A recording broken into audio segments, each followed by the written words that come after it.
भाई बागेश्वर वाले बाबा धीरेन्द्र शास्त्री जी को धमकियां मिल रही हैं, ये तो सब जानते हैं। आपको भी मालूम होगा कि उनको धमकियां मिली हैं और क्यों मिली, क्यों मिल रही हैं, आप ये भी जानते होंगे। यदि आप सनातनी हैं, आप जानते हैं कि संत यदि सनातन धर्म के लिए, हिंदू धर्म के लिए कोई संत कुछ करता है तो उसका हश्र क्या होता है। पाल घर की घटनाएं आप जानते हैं, अन्य अन्य घटनाएं भी आप जानते हैं। तो भला धीरेन्द्र शास्त्री जी को लोग कैसे बख्श दें।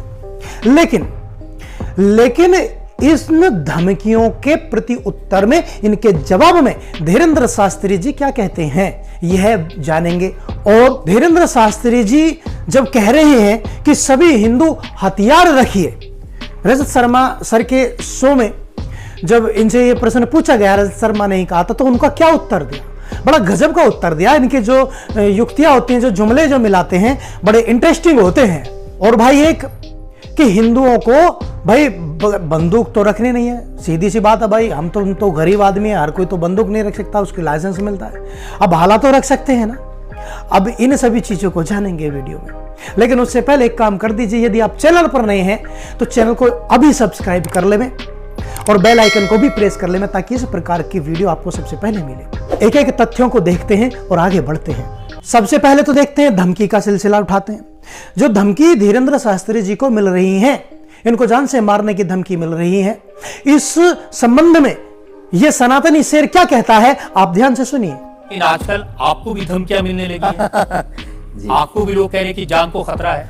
हाँ, ये कोई नई बात नहीं है। इस भारत में जब भी सनातन की बात किसी ने पुरजोर तरीके से उठाई है, तो उसको मिटाने के लिए और उसको डिगाने के लिए तरह तरह के स्वांग और षड्यंत्र, तरह तरह के प्रायोजित ढंग से उसको फंसाने के उपाय किए गए हैं। लेकिन सिर पर सीताराम फिकर फिर क्या करना। अब भाई हथियार रखने की बात आती है। अरे हम तो सनातनी हैं, हमारे तो देवी देवताओं के हाथों में हथियार होता है नहीं होता। अरे एक हाथ में माला, एक हाथ में भाला, शस्त्र और शास्त्र दोनों का ज्ञान दिया जाता है। इस संबंध में धीरेन्द्र शास्त्री क्या कहते हैं, तथ्यात्मक वाणी उनके मुंह से सुनिए। आपने बार कहा कि अब सब हिंदू अपने हाथ में हथियार, माला और भाला रखो। ये तो हमारी देवी देवताओं के भी हाथ में, प्रत्येक भगवान के हाथ में, किसी के हाथ में मुग्दर है, त्रिशूल है। उनसे भी लोगों को आपत्ति होगी, जिन्हें दिक्कत है। हम सुरक्षा करना, भारतीय संविधान में भी हथियार देने का लाइसेंस दिया जाता है, उसको बंद करवाया जाए। जो हथियार देने का लाइसेंस है वो आत्मरक्षा के लिए, तो हम भी आत्मरक्षा के लिए भाला रखवा रहे हैं। हमारी क्षमता नहीं ना बंदूक लेने की, साहब गरीब आदमी है। दोस्तों, सनातन धर्मी, या जिसे आज हिंदू धर्म कहा जा रहा है, अहिंसा का पुजारी। ठीक है, हम भी मानते हैं, हम भी अहिंसा के पुजारी हैं। लेकिन एक चीज का ध्यान रखना चाहिए, कब तक अहिंसा का पुजारी है, जब तक सामने वाला हिंसक नहीं होता है। उसके बाद शस्त्र और शास्त्र का ज्ञान सनातन धर्म में दिया जाता है। एक हाथ में माला और एक हाथ में भाला, सभी देवी देवताओं के हाथ में देखा, ये प्रतीक है। अब इसका मतलब यह नहीं है कि सनातनी के पास में शस्त्र और शास्त्र है तो वह हिंसक हो जाएगा, नहीं। शस्त्र और शास्त्र का ज्ञान बिल्कुल पलड़े बराबर होते हैं। कहां जरूरत है, ठीक उसी प्रकार से कि एक फौजी के हाथ में जो हथियार होता है, वह देश की रक्षा के लिए उसका इस्तेमाल करता है। वही हथियार, वही AK-47, यही वही गोला बारूद यदि किसी आतंकवादी के हाथ में होता है तो वो मानव सभ्यताओं का नाश करता है। इसी को तो कहते हैं शस्त्र और शास्त्र का ज्ञान।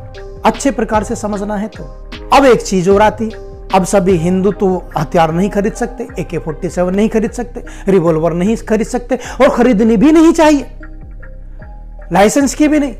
क्यों भाई, सबके हाथ में हथियार होंगे तो शीरा ना हो जाएगा, पाकिस्तान ना हो जाएगा। अरे हम सनातनी हैं, आवश्यकता के अनुसार, अपनी आवश्यकता के अनुसार शस्त्र और शास्त्र का ज्ञान होना चाहिए। तो क्या बुराई है इसमें? शस्त्र और शास्त्र के ज्ञान के लिए मैं नहीं कह रहा हूं, मैं कौन होता हूं कहने वाला, हमारे शास्त्र कहते हैं। अनेक संत महात्मा इस बात को प्रमुखता के साथ में कहते हैं। हमारे योगी जी भी, यूपी के CM, वो उनका तो सीधा सीधा सा कहना कि हमारे एक हाथ में माला है, एक हाथ में भाला है। यह सिर्फ हिंसक लोगों से बचने के लिए है। ये तथ्यात्मक जितने भी पॉइंट हमने बताए हैं कैसे लगे कमेंट में जरूर बताएं। और हाँ, मैं फिर से कह रहा हूं कि आपके जो विचार हैं वो आमंत्रित हैं कि हिंदू राष्ट्र यदि भारत बनता है तो उसकी क्या भूमिका होनी चाहिए, कानूनी रूप से क्या कार्रवाई हो सकती है या उसमें क्या अड़चन आ सकती है। आपके पास में कोई विचार है तो कमेंट में जरूर लिखें। रीगल भारत पर इस विषय पर जरूर चर्चा होगी। जो सनातनी भाई सनातन के प्रचार में, हिंदू धर्म के प्रचार में लगे हुए हैं, उनका ज्यादा से ज्यादा सपोर्ट कीजिए, उत्साहवर्धक कमेंट कीजिए, वीडियो को ज्यादा से ज्यादा शेयर कीजिए, यही उनका प्रतिफल होगा। मिलते हैं फिर किसी दूसरी वीडियो में, तब तक के लिए राम राम जी।